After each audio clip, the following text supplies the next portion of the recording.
Bem-vindas e bem-vindos a mais um Deep Dive. Olha, hoje a gente mergulha no momento chave. O fim do chamado milagre econômico brasileiro, ali no começo dos anos 70, deixou o país numa encruzilhada, né? Exato. Ou fazia um ajuste que ia trazer recessão, ou tentava continuar crescendo, mas de outra forma, com indústria pesada. E o Brasil, sob o governo Geisel, escolheu o segundo caminho. E a estratégia para isso foi o segundo Plano Nacional de Desenvolvimento, o famoso segundo PND. Isso aí. Um plano super ambicioso. As fontes que a gente analisou cobrem tudo. O cenário político da distensão lenta, gradual e segura, os objetivos econômicos, o papelzão do Estado, os resultados e, claro, as tensões, as contradições. Sempre tem, né? Sempre tem. Então, nossa missão aqui é desvendar como o Brasil tentou usar aquela crise do petróleo, uma crise mundial, para, quem sabe, ganhar mais autonomia industrial. O que deu certo e o que não deu nesse projeto, né? É um ponto fundamental para começar, porque o IPND não surgiu do nada, né? Ele vem, por um lado, do esgotamento do modelo do milagre, Certo. e, por outro, também do avanço das lutas por democracia, que estão começando a ganhar força.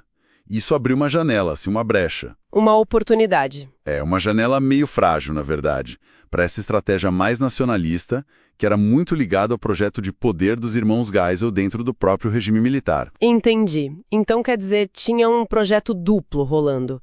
Uma abertura política, mas bem controlada, a tal distensão. Exato, lenta, gradual e segura, como eles diziam. E, ao mesmo tempo, esse esforço econômico gigante, nacionalista e, olha, não faltou ousadia, né? As fontes mostram isso. Romperam um acordo militar com os Estados Unidos. Um movimento e tanto. Firmaram aquele acordo nuclear com a Alemanha. Aqui fica bem interessante, sabe? Lembra um pouco até a estratégia do Getúlio lá atrás com a CSN, usando a conjuntura internacional. Sem dúvida. E por trás dessa ousadia toda, tinha um diagnóstico muito claro da nossa vulnerabilidade externa. O ministro da Fazenda, na época, o Mário Henrique Simonsen, ele resumiu bem a ideia, né? Disse que a dependência real vinha das importações essenciais. Aquilo que não tinha como não comprar de fora. Justamente. Bens de capital, insumos básicos. E foi aí que o IPND mirou. Atacar essa dependência. Reduzir a necessidade de importar máquinas, navios, aço, petroquímicos, energia. Foi uma aposta alta, estatal, em plena crise mundial. E quais foram os setores que eles escolheram para focar? As fontes detalham bem. Bem de capital foi um deles, né? Aí entra a indústria naval, que cresceu demais. Virou a segunda do mundo. A aeronáutica, com a Embraer começando a decolar, literalmente. E até os primeiros passos da informática no Brasil, com a Cobra. Isso. E também insumos básicos, né? Siderurgia, petroquímica. Era preciso ter a base aqui. E energia, claro. Busca por petróleo aqui dentro e o famoso Proálcool, que na época acho que era o maior programa do mundo para substituir combustível fóssil, não era? Era sim, foi pioneiro. E o interessante, que as fontes destacam, é a mudança de foco. O ministro da Indústria e Comércio, o Severo Gomes, foi bem direto. Ele disse algo como, olha, não é hora de ficar estimulando fábrica de geladeira e televisão. Bens de consumo duráveis. Exato. A ideia era mudar a estrutura produtiva mesmo, fortalecer a base industrial do país, não só o consumo final. Era um projeto de transformação estrutural. E para fazer isso acontecer, o Estado foi o grande protagonista, né? Não tinha como ser diferente. Não mesmo. Empresas estatais fizeram os investimentos mais pesados, aqueles de longo prazo. O governo deu incentivo fiscal, financeiro e apoiou o empresário brasileiro pelo BNDE, o Banco de Desenvolvimento. Que até criou braços específicos, né? Subsidiárias como a Embramec, a Ibrasa, a Fibase, para atuar em áreas que o setor privado não ia entrar sozinho. Exato. A lógica era essa. O mercado por si só não ia direcionar tanto dinheiro para projeto que demora muito para dar retorno, sabe? Era preciso combinar o Estado agindo diretamente e, ao mesmo tempo, empurrando o capital privado nacional para essas áreas. E como eles financiaram isso? Bom, usaram várias fontes. Restringiram crédito mais fácil de curto prazo e canalizaram recursos de fundos como o PIS/PASEP direto para o BNDE para focar no investimento produtivo. Foi uma aposta enorme do Estado. E deu resultado. Pelo que as fontes indicam, sim, apesar da crise lá fora, o investimento total aqui dentro, a formação bruta de capital fixo, continuou alto. E muito puxado pelo investimento estatal, né?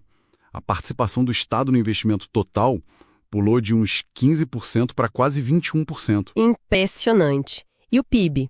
Cresceu, em média, quase 7% ao ano entre 74 e 80. A indústria naval, como você disse, virou a segunda do mundo, gerando muito emprego. Mais de 200 mil empregos diretos e indiretos, segundo algumas estimativas. E a dependência de importação caiu bastante em áreas-chave, tipo aço, máquinas e equipamentos. Até as exportações ficaram mais diversificadas, vendendo para outros países fora do eixo tradicional. Os dados mostram isso. O investimento privado deu uma desacelerada com a crise, mas ele foi, em parte, sustentado por esses grandes projetos do PND, financiados com dinheiro público ou direcionado pelo Estado. A queda na importação de bens de capital e o sucesso da indústria naval são prova de que o plano atingiu alguns objetivos importantes. Houve substituição real de importações. Resultados expressivos, não dá para negar. Mas, como falamos, essa aposta teve seus custos, suas tensões. O capital estrangeiro, por exemplo, não entrou com tanta força nesses setores de base, né? Houve uma certa relutância e, ao mesmo tempo, as remessas de lucro das multinacionais para fora aumentaram bastante. E o grande problema, a dívida externa começou a crescer muito rápido. Aquela bola de neve. Aí complicou. Complicou. E essas tensões na economia se somavam às tensões políticas. Começou a surgir uma campanha forte contra o tamanho do Estado, a tal campanha anti-estatizante. Vinda da imprensa, né? O Estado de São Paulo batia muito nisso. E de setores empresariais, como a Fiesp, em São Paulo. Exatamente. Criticavam o gigantismo estatal, a ineficiência. Isso acabou freando um pouco o ímpeto do PND. E, ao mesmo tempo, a própria abertura política tinha suas idas e vindas, suas contradições. Tinha repressão ainda, né? O caso do assassinato do Vladimir Herzog chocou o país. Sim, um marco trágico. Mas, por outro lado, a oposição crescia. O MDB ganhava força, os sindicatos começaram a se organizar de novo, as greves do ABC foram um ponto de virada importante. Depois que descobriram a manipulação dos índices de inflação. Isso.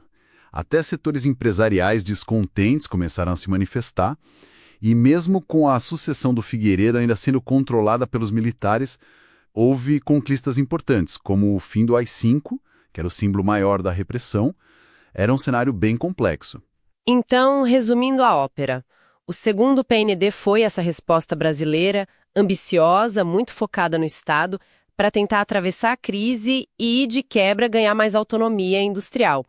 E teve sucessos importantes no crescimento e na mudança da indústria. Teve, sem dúvida, mas navegou em águas muito turbulentas. Enfrentou oposição interna, tanto política quanto de setores empresariais, e desafios externos gigantescos, principalmente a questão da dívida. Tudo isso dentro daquela situação complexa do regime militar tentando se abrir, mas sem perder o controle. Entender o IPND hoje ajuda a gente a pensar sobre aquele momento em que o Brasil tentou ativamente mudar seu papel na economia mundial, mostra o potencial, mas também os limites da ação do Estado no desenvolvimento e como política e economia andam juntas, né? Uma coisa afetando a outra o tempo todo. Totalmente. E fica a pergunta, né? Uma reflexão para quem nos ouve. Se a gente pensar nesse sucesso que o plano teve em diversificar a indústria, em reduzir a dependência área-chave, qual teria sido o caminho do Brasil se aquelas pressões políticas internas e o peso da dívida externa não tivessem brecado ou mudado tantos rumos do PND nos anos seguintes? Fica aí para pensar.